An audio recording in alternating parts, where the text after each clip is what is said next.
Bienvenue encore à l'église de Dick Baptiste. Nous sommes à Gatineau, Québec. Je m'appelle David Smith.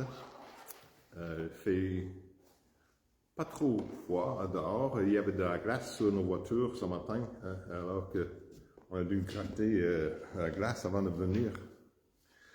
Mais tenez dans vos Bibles en 1 Corinthiens chapitre 9, verset 22. 1 Corinthiens chapitre 9, verset 22. Et le titre de mon message pour aujourd'hui, c'est le message inchangé dans un monde jamais changeant ou dans un monde qui change toujours. Le message inchangé dans un monde jamais changeant. On va commencer avec 1 Corinthiens chapitre 9, verset 22. Mais comme d'habitude, on va prier que le Seigneur soit avec nous pour nous guider, pour nous donner la sagesse par son Saint-Esprit qui vit en chacun qui a mis leur confiance en Jésus comme le sauveur personnel en tant qu'enfant de Dieu, que nous puissions comprendre ce qu'il veut nous enseigner et prions Dieu. Seigneur, sois avec chacun de nous, que tu puisses ouvrir nos cœurs et nos esprits et que nous puissions comprendre ce que tu veux nous enseigner, que tu puisses empêcher les puissances des ténèbres, du diable, de nous empêcher de déconcentrer, que nous puissions comprendre ce que tu veux nous enseigner à travers ta parole.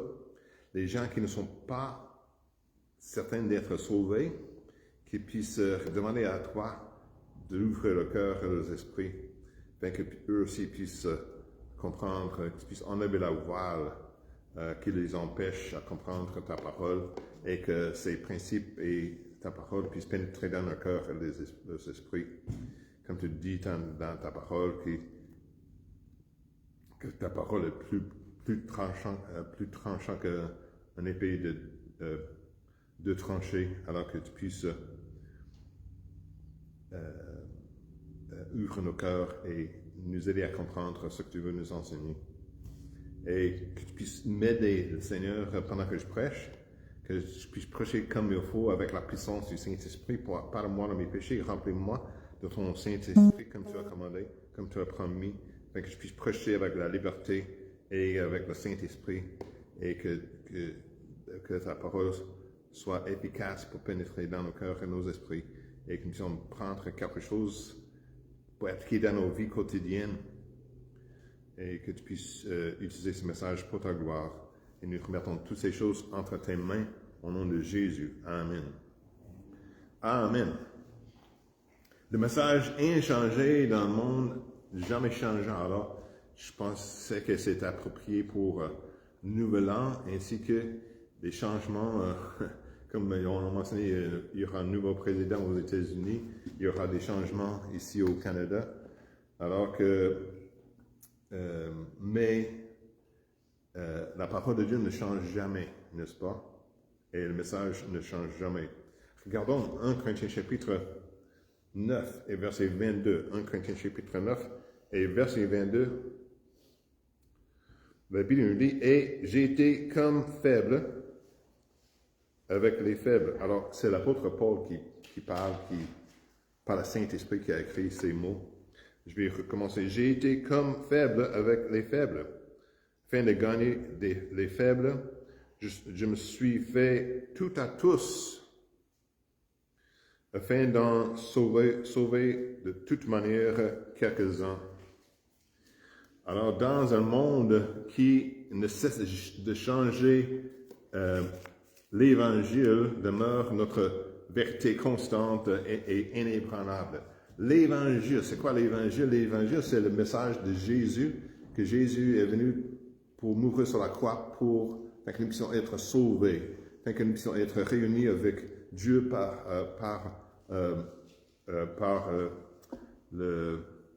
la mort et la résurrection de Jésus, qui s'est sacrifié pour chacun de nous, qui est mort à notre place, qui a pris nos péchés sur lui-même, afin que nous puissions, si nous avons confiance en lui en tant que notre sauveur personnel, parce qu'il est le Fils de Dieu, Dieu le Fils, quand il est ressuscité des morts, qu'il a montré qu'il est le plus puissant que la force des ténèbres et la mort.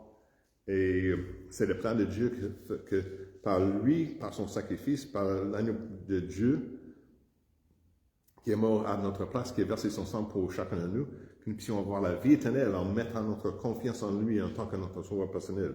Ça, c'est l'Évangile, que nous puissions avoir la vie éternelle, une relation personnelle avec Dieu, par la grâce, par la foi en Jésus-Christ.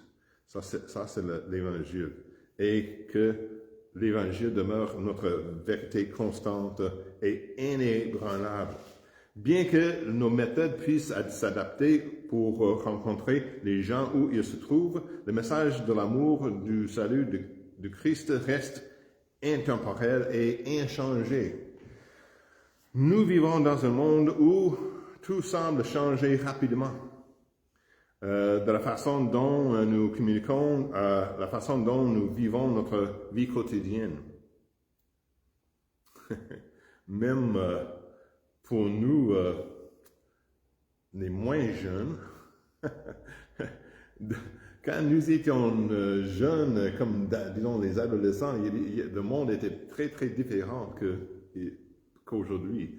On n'a pas eu des ordinateurs jusqu'à ce que, même pendant notre temps à l'université, mais aussi les ordinateurs personnels n'existaient pas qu'après qu'on a terminé l'université. Puis maintenant, nous avons des ordinateurs, des petits ordinateurs en tant que téléphone dans nos poches, n'est-ce pas? Nous puissions communiquer avec le monde tout de suite et que nous puissions recevoir la nouvelle sur n'importe quoi ou savoir où se trouve quelque chose dans un magasin près de chez nous et toutes sortes de choses. C'est différent. Alors, mais au milieu de toute l'incertitude, les tendances changeantes, l'Évangile de Jésus-Christ reste inébranlable. En tant que chrétiens, nous sommes appelés à adapter nos méthodes pour partager cette vérité sans altérer son message central. La parole de Dieu, dans le verset que nous venons de lire, dans 1 Corinthiens chapitre 9, verset 22, dit « Je me suis fait tout à tous, afin d'en sauver de toute manière quelques-uns. » Alors, ce message nous offre un plan pour trouver cet équilibre. Aujourd'hui, nous allons découvrir comment rester fidèle à l'Évangile immuable tout en trouvant des moyens pertinents de communiquer avec les gens qui nous entourent. Nous allons nous plonger dans 3 vérités. D'abord, être flexible dans nos méthodes.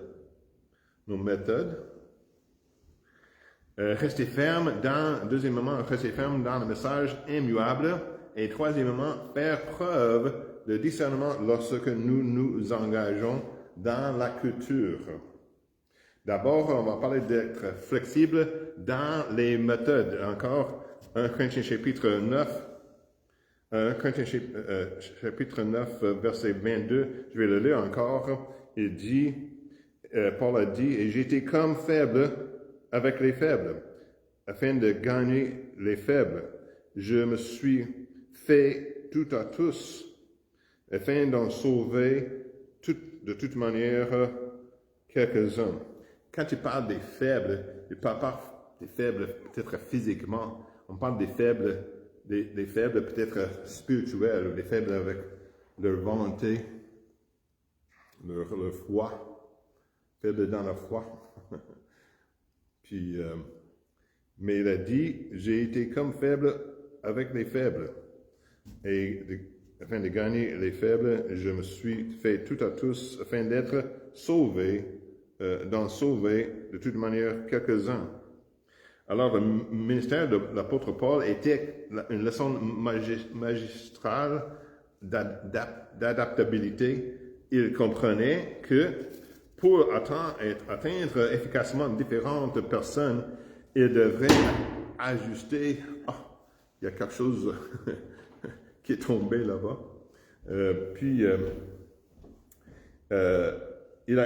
Paul comprenait pour atteindre efficacement différentes personnes, il devait ajuster son approche. Avec les Juifs, il est devenu comme un juif. Avec les gentils, il est devenu comme un gentil. Mais à travers tous ces changements, Paul n'a jamais vacillé sur le message de l'Évangile, la bonne nouvelle au sujet de Jésus-Christ. Et voici une application de ces principes. Alors, nous sommes bénis d'avoir des outils comme des médias sociaux, les podcasts, les plateformes vidéo pour diffuser l'Évangile d'une manière qui résonne auprès des publics modernes. À ce moment, nous sommes en train de diffuser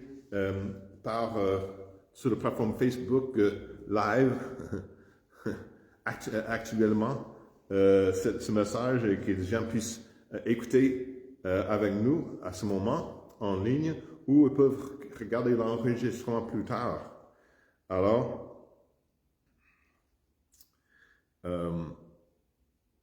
bien que nous ne devions jamais diluer la vérité, nous pouvons utiliser ces outils pour rencontrer les gens là où ils se trouvent et partager l'amour de Christ d'une manière qu'ils peuvent comprendre.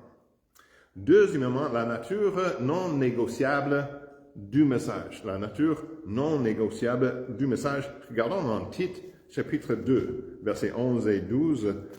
Tite, chapitre 2, versets 11 et 12, c'est à la page 306. C'est vers la fin du Nouveau Testament, après les lettres de Paul, de Timothée, les lettres à Timothée. Tite, chapitre 2, versets 11 et 12, page 306. La Bible nous dit « Car la grâce de Dieu pour le salut de tous les hommes a été manifestée, et elle nous enseigne à renoncer à l'impiété et aux convoitises mondaines et à vivre en ce présent siècle dans la tempérance, dans la justice et dans la piété. » Même si nous adaptons nos méthodes, l'Évangile, la bonne nouvelle au sujet de Jésus-Christ lui-même reste inchangé. Grâce à Dieu, la grâce de Dieu qui apporte le salut est la même pour tous les hommes et nous appelle à vivre une vie pieuse. Cette vérité fondamentale ne peut être compromise.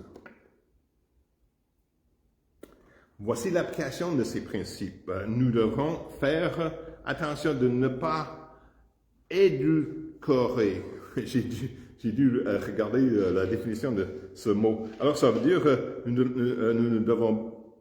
devons faire attention de ne pas rendre plus faible dans son expression la bonne nouvelle au sujet de Jésus. En anglais, c'est le mot water down.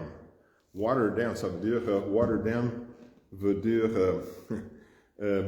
quand j'y prends une certaine chose pour être efficace au lieu d'acheter beaucoup de jus, je fais moitié de jus, moitié de l'eau et que le mélange les deux afin que le jus puisse durer plus longtemps. Ça, c'est une définition en anglais water down. Alors, mais nous ne voulons pas diluer l'Évangile, n'est-ce pas, la bonne nouvelle au sujet de Jésus-Christ. Alors, pour tenter de la rendre plus attrayante, notre mission est de proclamer la vérité de Dieu avec audace et de lui faire confiance pour travailler dans le cœur des gens. La puissance de l'Évangile réside dans sa pureté et sa vérité. Troisièmement, nous parlons du discernement dans l'engagement avec la culture, de discernement dans l'engagement de la culture. Regardons Colossiens chapitre 4, versets 5 et 6. Colossiens 4, versets 5 et 6, page 287 dans la Bible Archeval. Colossiens chapitre 4, versets 5 et 6, la Bible nous dit « Conduisez-vous avec sagesse envers ceux du dehors, rachetant le temps, que votre parole soit toujours accompagnée de grâce et assaisonnée de sel, de manière que vous sachiez répondre à chacun comme il faut. Le mot faux, c'est l'autre page. Mais j'écris en bas de ma page afin que je puisse savoir. Comme il faut. Alors, l'apôtre Paul nous rappelle d'agir avec sagesse envers les étrangers. Il a utilisé le mot ceux du dehors, les étrangers ou pour les gens qui ne sont pas sauvés. Et nous rappelle d'agir avec sagesse envers les étrangers et que votre parole soit toujours accompagnée de grâce et assaisonnée du sel. L'engagement avec la culture exige un discernement minutieux.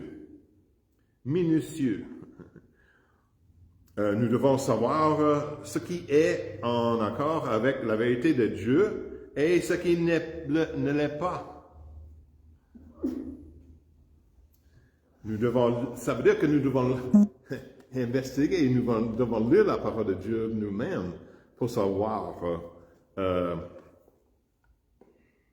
j'étais sauvé à l'âge de 20 ans, j'étais sauvé le jour de la Pâque en printemps de l'année 78. Et j'ai pas changé tout de suite. J'étais né nouveau, mais je ne connaissais pas la parole de Dieu. Le plus que j'ai lu la parole de Dieu, le plus que je suis devenu conformé à l'image de Jésus. Mais au début, on a dû me dire certaines choses qui ne sont pas, que je ne savais pas au sujet de la parole de Dieu. J'étais comme un enfant qui est en train de marcher, qui tombe, qui frappe la tête des fois. Mais éventuellement, j'ai grandi dans la foi, mais ça prend du temps. Il y a un changement, oui, une nouvelle naissance, mais il y a une différence dans la personne. Mais on doit apprendre aussi ce que la parole de Dieu nous dit, afin que nous savons, nous devons, comme j'ai dit, que nous devons savoir ce qui est en accord avec la parole de Dieu, la vérité de Dieu, et ce qui ne l'est pas. Une indication pour ceci, c'est que nous sommes appelés à nous engager dans la culture et non à nous en isoler. Que ce soit des conversations significatives, l'engagement communautaire ou l'utilisation des plateformes modernes, nous pouvons faire briller la lumière de Dieu d'une manière qui résonne avec le monde d'aujourd'hui sans compromettre notre foi. Voici quelques étapes pratiques pour vivre cela. D'abord, restez enraciné dans les Écritures, la Bible. Lisez la Bible et méditez régulièrement la parole de Dieu pour garder nos fondations solides. Nous sommes en train dans notre étude des jeudis soirs, nous sommes en train de mémoriser certains versets. Ésaïe, chapitre 41, verset 10, et 1 Corinthiens, chapitre 13, et verset... Non, chapitre 10, verset 13. Ésaïe 41, verset 10. Et je crois que c'est 1 Corinthiens chapitre 10, verset 13. En tout cas, nous sommes en train de mémoriser cela pour la prochaine fois. On va essayer de les citer ensemble, juste pour voir que les gens ont montré une façon de le faire. Et aussi, on va faire une petite étude au sujet de 1 Corinthiens chapitre 10 et verset 13 et avec... dans le contexte de toute la Bible. Bon. Restez enracinés dans les Écritures, lisez et méditez Méditer veut dire mémoriser, penser là-dessus, méditer régulièrement la parole de Dieu pour garder les fondations solides. Que sans cela, nous n'avons pas de boussole, nous n'avons pas de moyen de savoir quoi faire, quoi pas faire, ce qui est de la volonté de Dieu, ce qui n'est pas la volonté de Dieu. Mais le Saint-Esprit peut nous indiquer, mais aussi si nous lisons la parole de Dieu pour comparer ce qu'il faut que nous fassions pour plaire au Seigneur, nous avons tous ces lettres d'amour dans nos mains, n'est-ce pas, avec la Bible. Alors, Dieu nous a, et je vais vous dire que ceci, alors, il y a des gens qui disent, la Bible a été écrite il y a des 1000 d'années, alors les choses ont changé aujourd'hui. Il y a des différences des choses aujourd'hui et que la parole de Dieu ne s'applique pas à nous aujourd'hui parce que nous sommes plus intelligents, plus maturés dans une société, comme une société. La Bible dit, il n'y a rien nouvel sous le soleil. Il n'y a rien de nouvel sous le soleil. Aussi, Dieu a créé le temps pour nous. Dieu n'est pas empêché par le temps. Dieu a créé le temps pour nous et Dieu n'existe pas dans le temps. Savez-vous? Que quand Dieu voit l'histoire, il voit l'histoire tout d'un coup. C'est pourquoi ils peuvent pousser les hommes pour écrire la prophétie d'avance, l'histoire écrite d'avance. C'est parce qu'il sait ce qui va arriver, mais nous avons la volonté libre que nous pouvons faire, nous avons le choix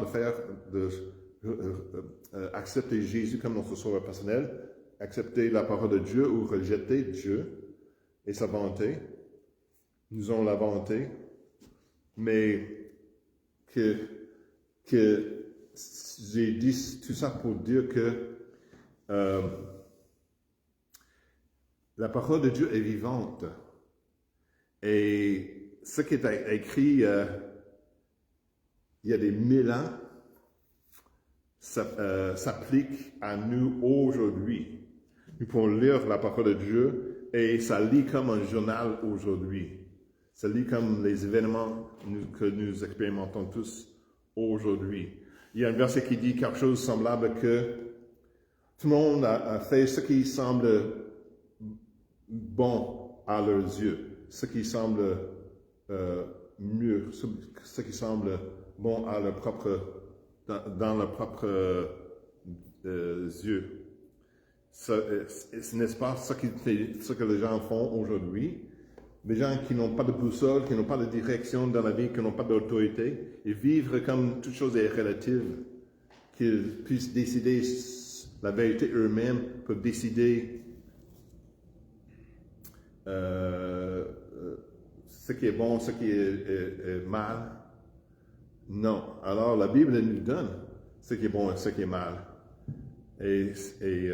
Alors que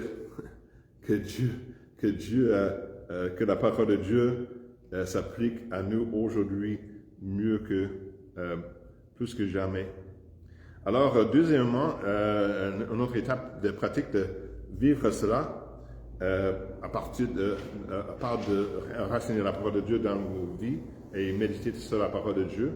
Alors, priez pour la sagesse et le discernement. Priez pour la sagesse et le discernement. Demandez à Dieu de vous donner la sagesse et le discernement. Demandez à Dieu de vous guider sur la manière de partager efficacement son message. Aussi, bâtissez les liens authentiques, les relations authentiques. Investissez du temps dans les autres en montrant l'amour du Christ par vos actions. Vous pouvez avoir les paroles, mais aussi vous devez aussi avoir les actions en établissant des liens avec les autres. Ensuite, utilisez judicieusement les outils modernes, exploitez la technologie pour diffuser l'Évangile tout en restant fidèle à son message. Bien que le monde qui nous entoure change constamment, l'Évangile, la bonne nouvelle au sujet de Jésus-Christ reste notre ancre. Bien que nous puissions adapter nos méthodes pour mieux atteindre les gens, le message de la grâce salvatrice de Christ est immuable. Engageons-nous à être flexibles de manière dont nous partageons cette vérité fidèle à son essence, à faire preuve de discernement dans la manière dont nous nous engageons dans la culture. Comme l'apôtre Paul a dit dans le passage clé en Corinthiens chapitre 9 et 22, il a dit notre objectif est de devenir tout à tous, afin de pouvoir partager l'espérance de Christ avec un monde qui a désespérément besoin de son amour. Prions Dieu. Merci Père Céleste pour tout ce que tu nous donnes. Merci pour ta fidélité envers nous. Merci pour ce message et que nous pouvons, par ta grâce, que nous puissions être tout à tous pour partager la bonne nouvelle au sujet des autres d'une façon efficace et que le message soit immuable que nous partageons afin qu'eux aussi puissent recevoir la vie éternelle et avoir une place au ciel. Et nous remettons toutes ces choses, Seigneur, entre tes mains. Au nom de Jésus. Amen. Amen. Que le Seigneur bénisse. Alors, à la prochaine pour nos amis en ligne. Puis, et nous aurons la réunion de la semaine prochaine à 15h et jeudi soir à 19h. Que le Seigneur bénisse. Bon, tenez dans vos livres de cantiques à numéro 120.